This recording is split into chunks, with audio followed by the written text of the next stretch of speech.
फिर एक बार फिर से आप सभी का स्वागत है। और आज से हम स्टार्ट कर रहे हैं class 10th UP board math का सॉल्यूशन। मनोहर रे मैथ का सॉल्यूशन है क्लास 10th का। उसमें से पहली एक्सरसाइज में पहला सवाल देखेंगे कि निम्नलिखित संख्याओं को अभाज्य गुणनखंडों के गुणनफल के रूप में व्यक्त कीजिए। तो देखिए कैसे करेंगे। जैसे पहला सवाल लिखा है आपके पास, पहला सवाल है 140। तो हमको क्या करना, सबसे पहले हल डालना है। जिस तरह से हम करवा रहे हैं उसी तरह आपको भी सवाल आपको पेपर में भी करना है। तो ये आपके पास लिखा 140। अब इसके करेंगे अपन फैक्टर। तो जैसे फैक्टर करेंगे तो 2 से काटेंगे इसको, 2 सत्ते 14 0। फिर 2 से काटेंगे 35। फिर 2 से नहीं कटेगा, 5 से कटेगा, 5 सत्ते 35। फिर 7 से कटेगा तो इसको क्या लिखेंगे, सॉरी 1। अब ये आपके फैक्टर हो चुके हैं। अब उसने बोला था कि जो अभाज्य गुणनखंड आपके निकले हैं उनके अभाज्य गुणनखंडों को गुणनफल के रूप में व्यक्त कीजिए। तो देखो यहाँ पे हम लिखेंगे कि पहले हमको लिखा क्या है, यानी 140 के जो फैक्टर निकल के आए हैं वो 2 गुणे 2 गुणे 3 सॉरी 5 गुणे 7, या इसको आप इस रूप में भी लिख दोगे तो भी आंसर आपका सही है। लेकिन अगर आप इसको लिखते हो 140 इज इक्वल टू 2 कितनी बार है, 2 बार, तो 2 की पावर 2 गुणे 5 गुणे कितना 7, तो ये भी आंसर आपका सही है। इसी प्रकार का दूसरा सवाल देखेंगे अपन। जैसे मान लीजिए आपके सामने ये लिखा है 156, इसको भी हल डालेंगे। 156 लिखा, 156 के फैक्टर करेंगे। सबसे पहले 2 से काटेंगे, 2 सत्ते 14, 1 बचेगा, 2 अट्ठे 16। फिर 2 से काटेंगे, 2 तेईस 6, 1 बचेगा, 2 नाम 18। फिर 2 से काटेंगे, 2 से नहीं अब कटेगा क्योंकि लास्ट में 9 है, तो 3 से काटेंगे, 3 एक कम 3, 3 त्रिका 9। फिर 13 से कटेगा क्योंकि 13 एक अभाज्य संख्या है।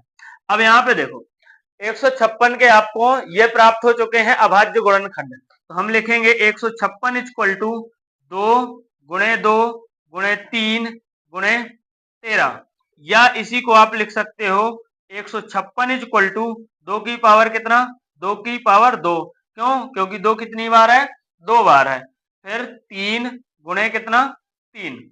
अब इसके बाद नेक्स्ट सवाल है आपके पास। जैसे लिखें, दिया है आपके पास कितना 38 25, इसके फैक्टर करेंगे तो इकाई अंक 5 है, हालांकि 3 से 8 3 11 11 2 13 13 5 18, 3 से भी कटेगा ये, तो 3 से 3 एक कम 3, 3 दूनी 6, 1 सॉरी 3 दूनी 6, 2 बचेगा, 3 सत्ते 21, 3 पचे 15, अभी भी कटेगा 3 से, 3 चौके 12, 3 दूनी 6, 3 पचे 15, अब नहीं कटेगा। अब इसको काटेंगे कितने से बच्चों, 5 से, तो 5 अट्ठे 40, 2 आएगा, 5 पचे 25। अब इसको काटेंगे कितने से, 5 से, तो 5 से काटेंगे तो 17 पंचे 85। फिर काटेंगे 17 से तो ये आ जाएगा कितना 1। अब इसको भी सेम उसी डायरेक्शन में लिख देंगे। तो कैसे लिखेंगे जरा देखना, 38 85 के अपन ने फैक्टर किए हैं 3 गुणे 3 गुणे 5 गुणे 5 गुणे 17। इसके बाद या तो एक इसको आप नया रूप दे सकते हो, या 38 25 इज इक्वल टू 3 कितनी बार है, 2 बार, तो 3 की पावर 2 गुणे 5 की पावर कितना 2 गुणे 17 की पावर 1। लगाओ या ना लगाओ अच्छी बात है। इसी प्रकार जैसे आपके सामने अगला सवाल है 4 नंबर का। जैसे लिखा 5 0 0 5, इसको बच्चों काटेंगे। सबसे पहले देखो इकाई अंक 5 है तो 5 से उड़ा दें, 5 एकम 5 0 0 5 एकम 5। फिर देखो 7 7 एकम 7, 7 से कटेगा, 7 एकम 7, तो सॉरी एक बार जाएगा, 3 बचेगा, 7 चौको 28। फिर कितना जाएगा, 3 बार जाएगा, 7 या 21। अभी देखो जरा, अब ये कटेगा शायद 11 या 33, 11 से, 11 एकम 11 11 तिया 33। इसके बाद 13 13 से ही कटेगा तो यहाँ पे 1 आ जाएगा।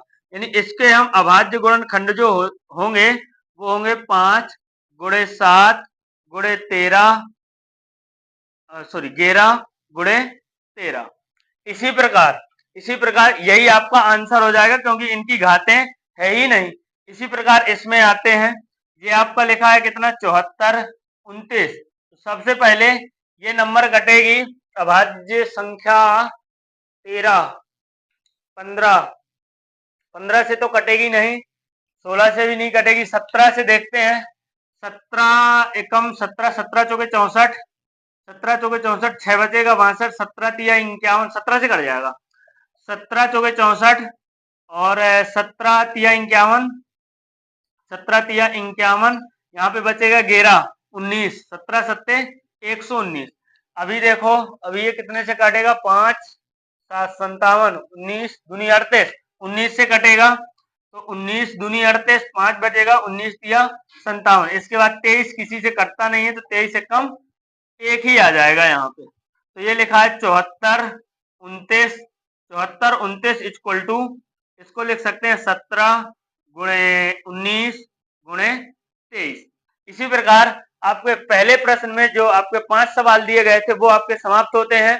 और आप इसी प्रकार की पूर्णांकों के निम्नलिखित युग्मों के एचसीएफ और एलसीएम ज्ञात कीजिए और साथ ही इसकी जांच कीजिए कि दो संख्याओं का गुणनफल, मतलब ये जो संख्याएं दी गई हैं इनका गुणनफल उनके एचसीएफ और एलसीएम के बराबर होगा। तो सबसे प्रथम कर्तव्य हमारा ये है कि हम सबसे पहले पूर्णांकों का एचसीएफ और एलसीएम ज्ञात करें। तो कैसे ज्ञात करेंगे जरा ध्यान से समझना, वही अभाज्य गुणनखंड विधि अपनाएंगे। तो पहले लेंगे 26 और फिर लेंगे कितना 91। तो इसके फैक्टर करेंगे, इसके भी फैक्टर करेंगे, 2 से विभाजित करेंगे बच्चों तो ये कितना आ जाएगा 13, फिर 13 से विभाजित करेंगे तो कितना आ जाएगा 1। इसके बाद हम लिख सकते हैं 26 इक्वल टू 2 गुणे 13। अब यहाँ पे इसी प्रकार इसके भी करते हैं, ये कटेगा 7 से पहले, तो 7 से कटेगा 13 सत्ते 91 होता है, और ये 3 से कटेगा तो सॉरी 13 से कटेगा तो कितना आ जाएगा, 13 से कटेगा तो कितना आ जाएगा, ये 1 आ जाएगा। इसको भी लिख सकते हैं, यानी 91 इक्वल टू 7 मल्टीप्लाई में 13। अब देखना एचसीएफ कैसे लेते हैं। एचसीएफ का मतलब होता है कि जो दोनों नंबरों के अभाज्य गुणनखंड जो निकले हुए हैं उनमें से कौन कौन से नंबर कॉमन है, मतलब कौन से नंबर दोनों में उभयनिष्ठ हैं।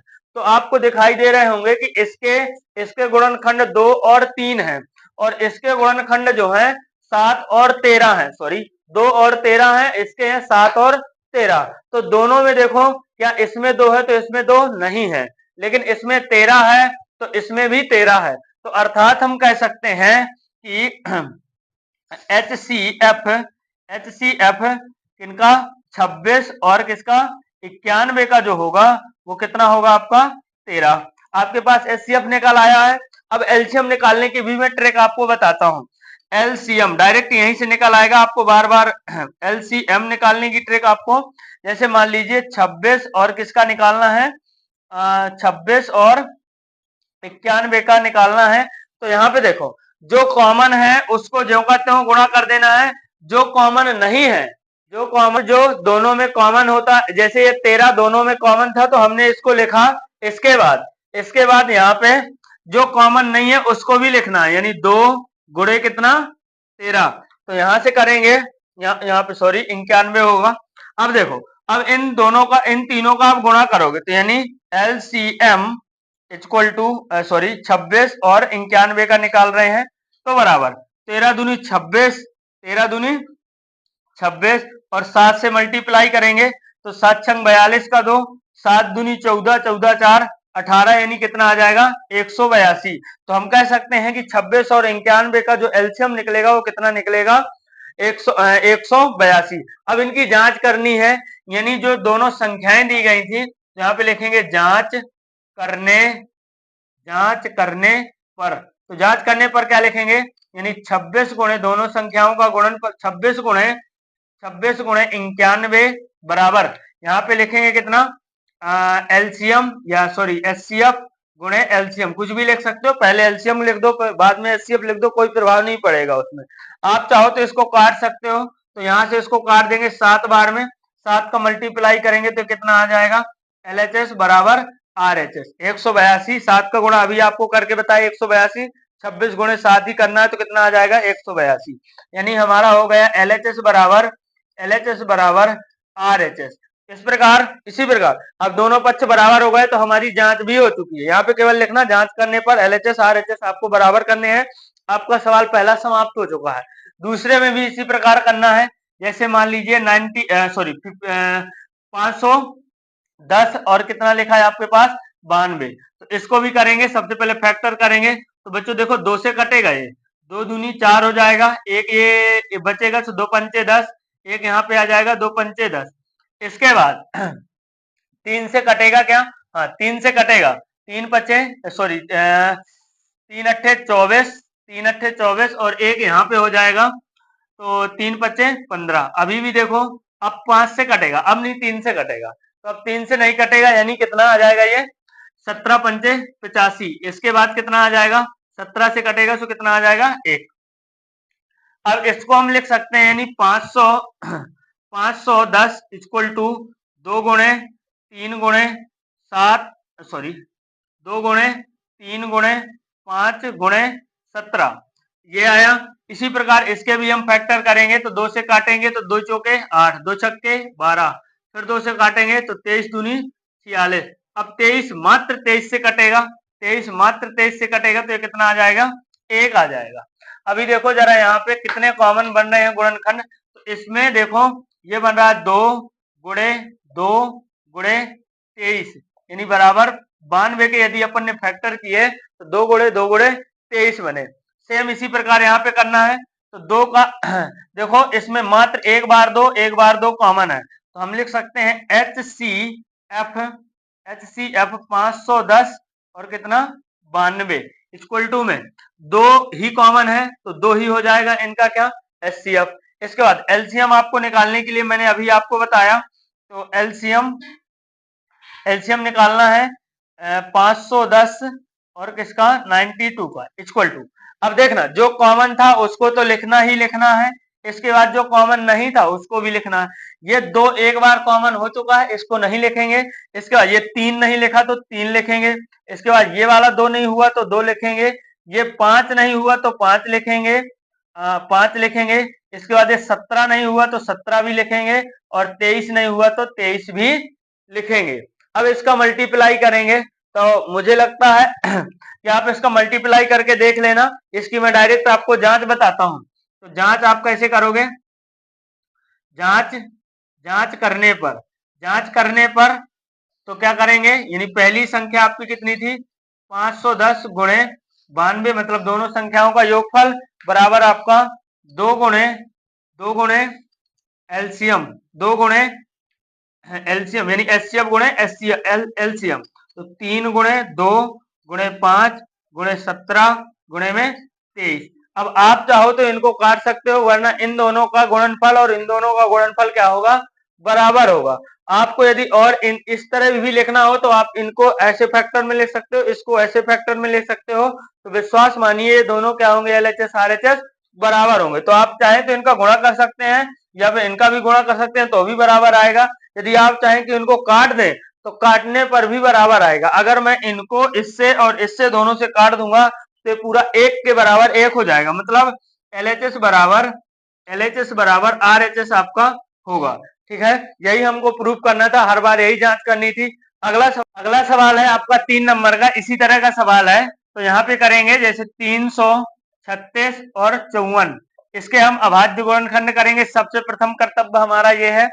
तो यहाँ पे जैसे ही करेंगे तो 2 से विभाजित करेंगे पहले, 2 एक कम 2, 2 छक्के 12 और 2 अट्ठे 16। अभी भी 2 से कट जाएगा, 2 अट्ठे 16 और 2 चौके 8, फिर भी अभी 2 से कटेगा। तो जब 2 से कटेगा तो 2 चौके 8, 2 दूनी 4, अभी भी 2 से कटेगा, 2 दूनी 4, 2 एक कम 2, अभी 3 से कटेगा तो 3 से कटेगा, 3 सत्ते 21, अभी भी कितने से कटेगा 7 से। अब 7 से कटेगा, अब जहां तक 1 मिल गया मतलब हमारे अभाज्य गुणनखंड हो चुके हैं। तो आप क्या लिख सकते हो 336 को, यानी 336 के जो अभाज्य गुणनखंड निकले हैं 2 गुणे 2 गुणे 2 गुणे 3 गुणे 7।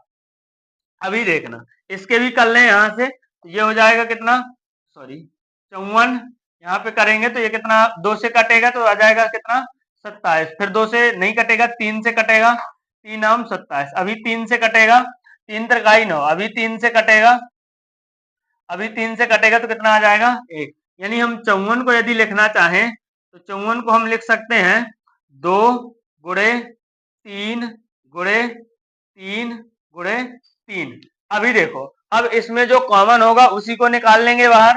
तो एक तो देखो 2 कॉमन है, तो यानी हम लिख सकते हैं कितना, यानी हम HCF बराबर 336 54 बराबर। अब देखो कॉमन क्या है, ये 2 एक बार कॉमन है तो 2 लेंगे, 3 अपने पास इसमें भी है 3 और इसमें भी ये 3 एक बार है इसलिए एक बार लेंगे।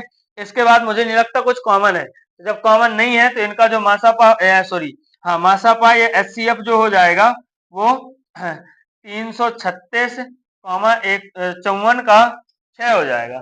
यानी HCF 336 और 54 का HCF जो होगा वो कितना होगा 6 होगा।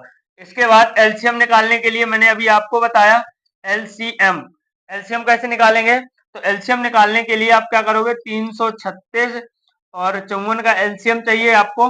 अब देखना यहाँ पे आप क्या कर सकते हो कि जो कॉमन है तो उसको तो लेना ही लेना है। तो जैसे मान लीजिए हमने इसका 2 ले लिया था तो इसका भी 2 चला गया, यहाँ पे हमने इसका एक 3 ले लिया तो इसका भी 3 चला गया, तो यहाँ पे हमने ले लिया। अब इसके तो 3 गायब हैं तो इसके 2 कितने 2 अभी कितने बाकी हैं, तो 3 बाकी, यानी हम डायरेक्ट 8 लिख सकते हैं, 2 दूनी 4 दूनी 8। तो यहाँ पे गुणा कितने कर दोगे 8 का। अभी देखना 3 तो एक इससे चला गया था तो 2 3 यानी बाकी, यानी हमारे पास कितना बाकी है 9, 3 त्रिकाई 9 बाकी है। अब आपके पास क्या लिखा है 7, तो गुणे क्या कर दोगे 7। अब इनका जरा गुणा करते हैं, एलसीएम 336 54 इक्वल टू, यहाँ देखो जब कॉमन लिया तो यहाँ से हम अब इनका सबका गुणा कर देंगे तो 2 तिहाई 6 त्रिक 18 सॉरी 2 तिहाई 6 अट्ठे 48 गुणे में 9 गुणे में 7। अभी 9 का गुणा कर लें तो हो जाएगा 9 अट्ठे 72, 9 अट्ठे 72, 9 चौको 36, 36 और 7, 36 और 7 होता है कितना 43 गुणे में 7। इसके बाद इस 7 का गुणा कर लें तो 7 दूनी 14, 7 की 21 और 1 22 हासिल 2, 7 चौके 28 और 2 30 सॉरी 28 और 2 30, तो यहाँ पे कितना आ जाएगा 30। मतलब इनका एलसीएम कितना आ गया आपका 30 आ गया। तो अब आप लिख सकते हो जांच करने पर, क्या जांच करने पर, तो जैसे ही जांच करने पर लिखेंगे तो जांच करने पर यानी पहली संख्या गुणे दूसरी संख्या इक्वल टू, पहली संख्या गुणे दूसरी संख्या इक्वल टू एलसीएम गुणे HCF।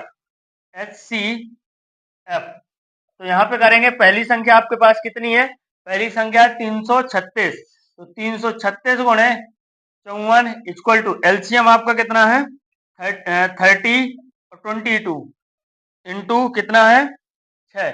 अब आप देखो इनका गुणा करोगे तो मैं आपको यूनिट डिजिट से समझा दे रहा हूं, इनका बराबर आएगा 6 चौके 24 का कितना होगा 4, मतलब इकाई अंक इसका क्या होगा 4 होगा। बाकी आप पूरा गुणा कर लीजिएगा, 4 का गुणा 6 से करेंगे तो यहाँ भी इकाई अंक क्या होगा 4, मतलब LHS और RHS क्या है बराबर है। तो हम लिख सकते हैं LHS और RHS बराबर, RHS आपस में क्या होंगे बराबर।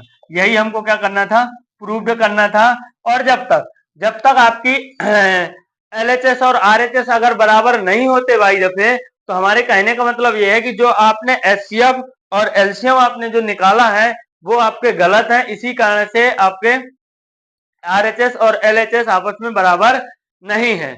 इसके आगे के सवाल आगे वाली वीडियो में आपको देखने को मिल जाएंगे। आज के लिए इतना ही।